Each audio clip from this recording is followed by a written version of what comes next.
So I think Mike D'Souza gave us an excellent segue into this particular panel, which is on the Trudeau government in global perspective. And having worked with in international system with the federal government in the past, I found that even though we were a first world polluter, we were thought of as a nice guy. We were keen on social justice, gender, diversity. We had a little problem with Indigenous people. We weren't treating them quite right, but generally speaking, we were often used because of the bilingual facility for negotiations or mediations or getting people together. And so when Trudeau said Canada is back, I was thinking about some of those things, but I was also thinking about the policy level. And I have been disappointed with there was some leadership in Paris. There was some interesting stuff on coal phase out. There were goals, but we're not even going to hit the Harper goals. And then we bought a pipeline. So it's going to be very interesting to hear a bit more about the contradictions in our situation. I had a little chat with Elizabeth May. She wanted to be here, but it's the Green Party convention. And she said she had some ideas about how the pipeline purchase could be turned to a little bit more constructive situation. We can hear about that later. And then on to our first speaker, Dale. I really have to offer you an apology. You are listed in the list as Sephora. I'd like you to all know that Sephora was intending to come, but she had a family emergency, which none of you would argue with. I'm sure she recommended Dale. We were delighted because Dale was already speaking for us at the screening of Anote's Arc. And he did demonstrate all of Sephora's confidence in him. The reason why, because he spoke passionately. He showed that his heart and soul were in his work. And he indicated a personal commitment to walking the talk, which I think is a wonderful example for all of us. And so I'm looking very, very forward to hearing you, Dale.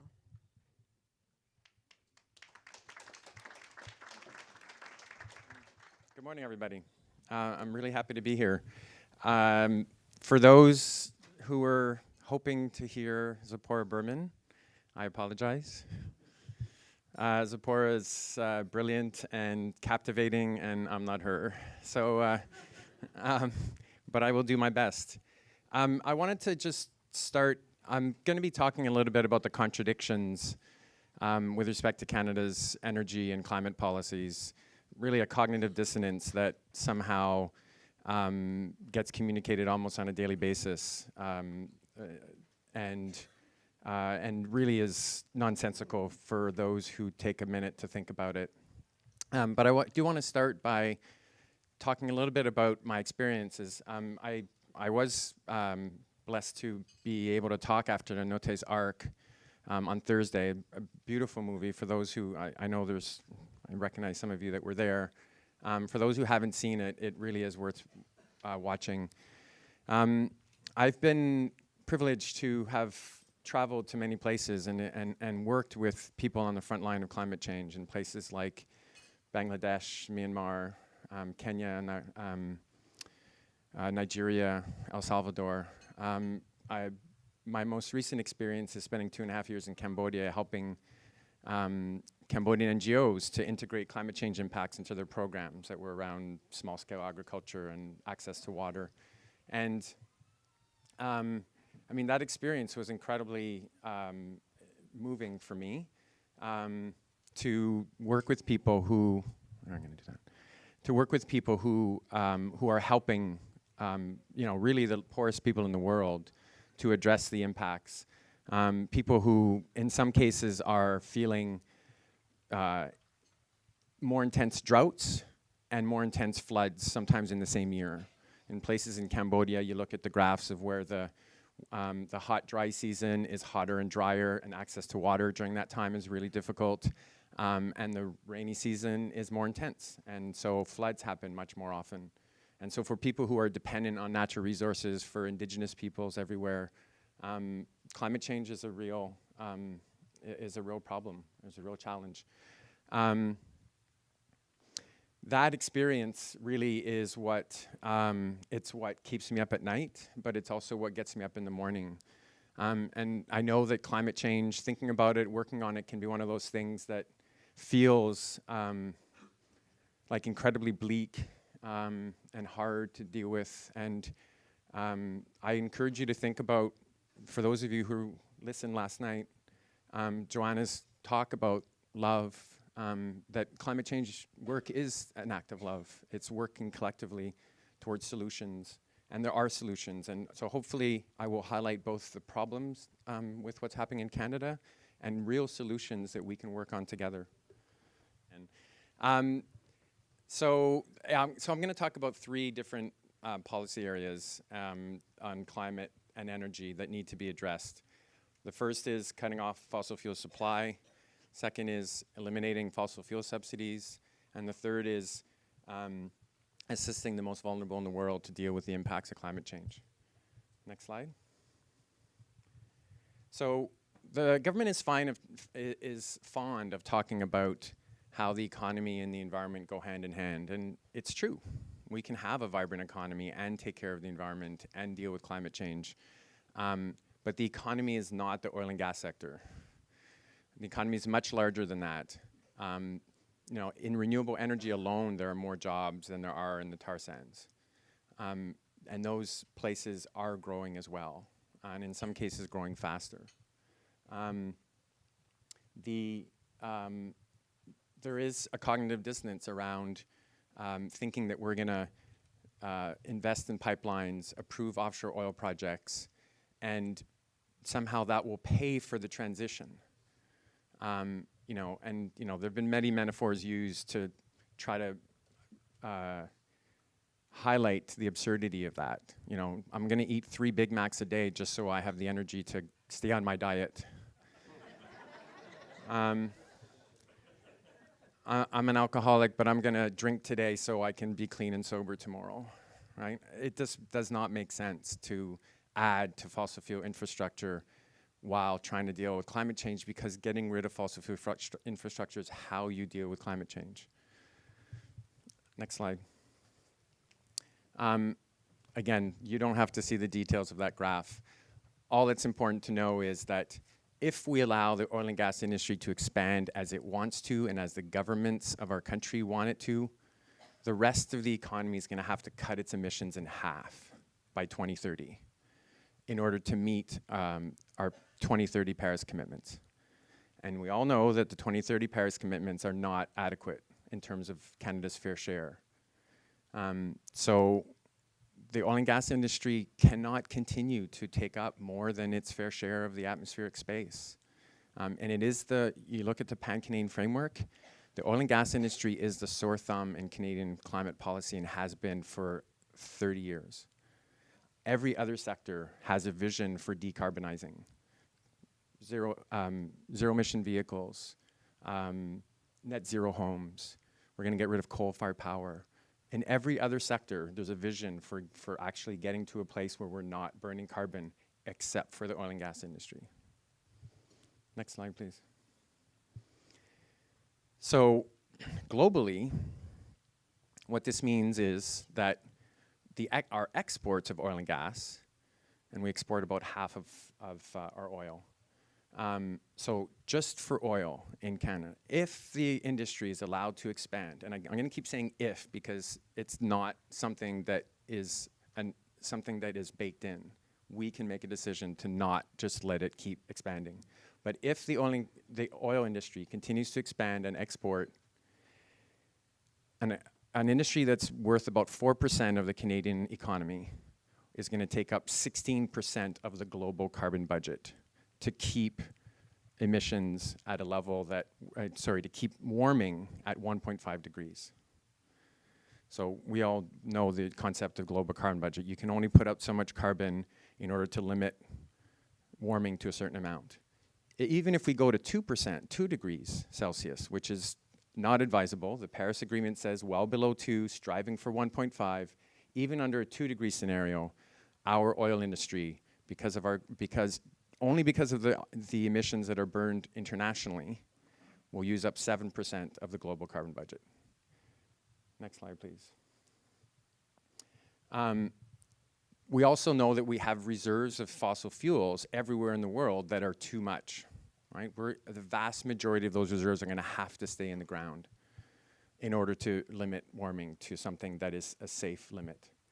And so there was a study in Nature a few years ago that looked at, for a 2-degree scenario, so this was pre-Paris, for a 2-degree scenario, based on the carbon intensity and the economics of the different fossil fuel reserves, which ones should stay in the ground. And you see that the vast majority of the coal needs to, half of the natural gas, and a third of oil. Which sector do you think globally falls in that 33% that's going to have to stay in the ground? The tar sands in Canada. One of the dirtiest sources of fuel, one of the least economic sources of fuel in the world. Next slide, please. So reducing demand for fossil fuels is important. You know, we need to be investing in electric vehicles so we don't use as much gas. We need to be going towards net zero homes so we don't use as much electricity and as much heating in our homes. Efficiency, renewables, there's all kinds of ways that we can reduce the demand for fossil fuels. Can you click again, please, Sarah? But we need to cut supply as well. You need both arms of the scissor, cut supply and cut demand, in order to get to a climate-safe world. Next one, please.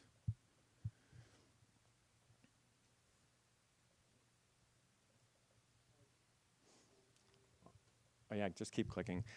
This is happening in a lot of places in the world. There are countries that have oil reserves that have said we're not going to be exploiting them. There are countries that have said we're going to have no vehicles that use any kind of gasoline in the next 20 years. There is a lot of momentum happening around the economics of climate change in terms of renewables, in terms of efficiency. And there are countries that are taking leadership, and we need to be a part of that. And because of the tar sands and the incredible carbon content that those oil reserves have, we have to be part of the solution. Next one, please. So for every energy project that's proposed in Canada, we should have a test, a climate test that says, will this energy project get us closer to our Paris commitments, get us closer to a climate-safe world, or will it get us further away? And if it gets us further away, then it needs to be turned down.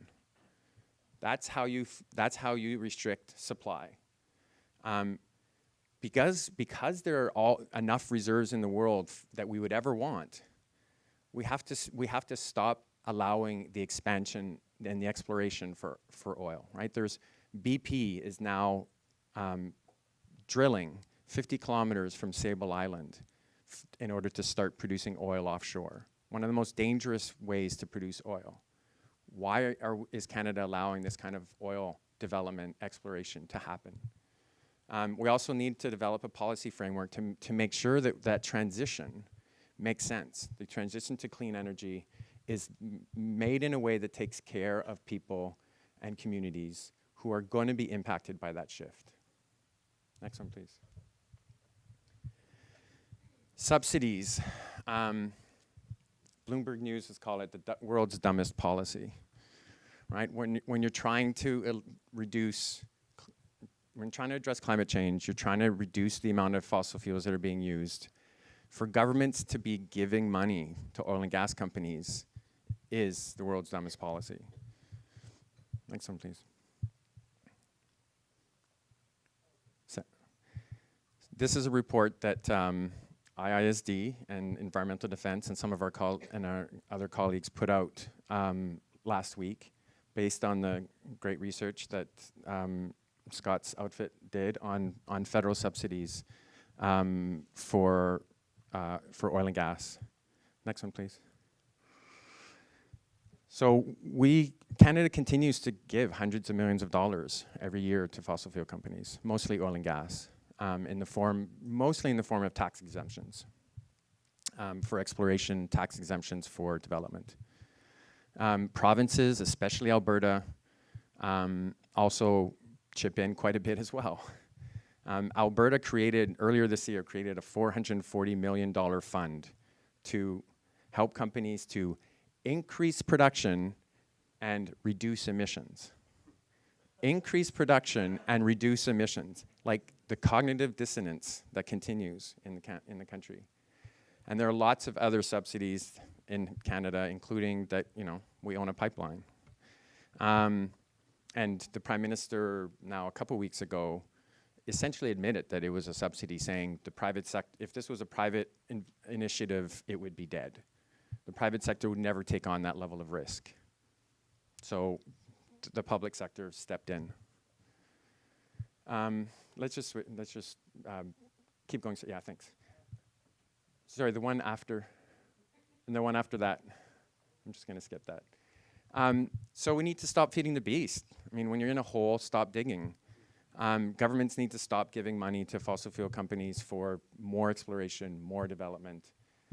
Export Development Canada, it's not very well known Canadian government agency, finances oil and gas production here and abroad to the tune of over $10 billion a year.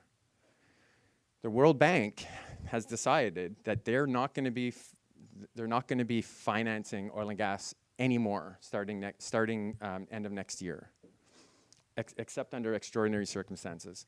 Certainly we can expect Export Development Canada to be as progressive as the World Bank. And then of course we can redirect these funds to the things that matter, right?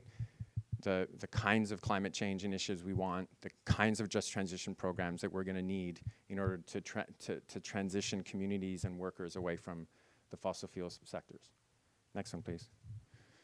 And then there's assisting developing countries. I mean, the sad irony, as we all know, of climate change is that those who are hit first and hardest are those who are not responsible for the problem. As Anote Tong, the former president of Kiribati, said, it's the world's greatest moral challenge to deal with the impacts that we have created in the industrialized world. The industrialized world has created mostly in the developing world. Next one, please. Paris holds solutions to this. Right? They're not complete solutions, but they are a good start. Under Paris, industrialized countries have committed to mobilizing $100 billion per year, every year, for assisting developing countries, assisting them both in addressing the impacts that they're facing, as well as undertaking low-carbon development. They cannot follow our path to development because we have used up most of the atmospheric space. And so we need to assist them in undertaking development, pulling people out of poverty without relying on the fossil fuels that we have for the last 2 centuries. The other issue that gets very little ink is something called loss and damage. It's part of the Paris Agreement. It is one of the most difficult negotiating elements of the Paris Agreement because it's essentially an additional fund that is intended to help those countries to deal with impacts that go beyond what can be adapted to. So Kiribati is a perfect example. You can't adapt. When you're a small island state where your average height above sea level is 1 meter, you are not going to adapt to climate change. The Philippines, it feels like every year, get hammered by these superstorms. You can try to prepare for that kind of stuff, but you cannot adapt to those kinds of impacts. And the industrialized world, including Canada, has been incredibly resistant to coming forward and saying that fund, a loss and damage fund, is going to be established. It's going to be additional to the to what's going on with respect to the 100 billion, and it goes beyond just private insurance, which we know is going to be inadequate. This is not a private sector solution that's going to be found for this. Adaptation and loss and damage is going to largely be governments coming forward with government money, and that's us. Next one, please. And again, so there are ways that we can do this. Canada's fair share of the 100 billion is $4 billion per year. When I talk to politicians about MPs, about $4 billion per year, they are shocked. It's a lot of money, but it's a pittance compared to how we have benefited in terms of our industrialization from using up the atmospheric space that is no longer there for others to follow, and the impacts that those vulnerable countries and vulnerable people are facing. It is a small fraction of how we have benefited from using the atmosphere as a free dumping ground for 2 centuries. And we need to show a lot more leadership on loss and damage. And quite frankly, all industrialized countries need to. Canada needs to as well, given our outsized impact on climate change from a per capita basis. So, I mean, let me just close by coming back to what I said at first, which is climate change is a collective problem, and it is something that we can undertake together. It's dire at times, but I really do feel that we are going to win this. The question is how quickly we will win this and how many people will suffer by the time we do. And so I would encourage you all to continue to work collectively. Individual problems, I said this on Thursday night, individual solutions are great. You want to invest in reducing your own carbon output as a person, that's great. But this is not an individual problem. It's a collective problem. It's one that's going to be solved by government. It's going to be one that's solved by citizens demanding from governments that you do something. Nobody who, you know, when the ozone layer was a problem in the 80s, nobody pointed at somebody else who had a fridge and said they were hypocrites, right? And yet that's what happens anytime you get in a car or anytime you get in a train or anytime you use any fossil fuel, you're a hypocrite for wanting to see action on climate change and yet burning fossil fuels. And that's individualizing the problem when the solution is a collective one and one that will be solved through acts of love together. Thank you.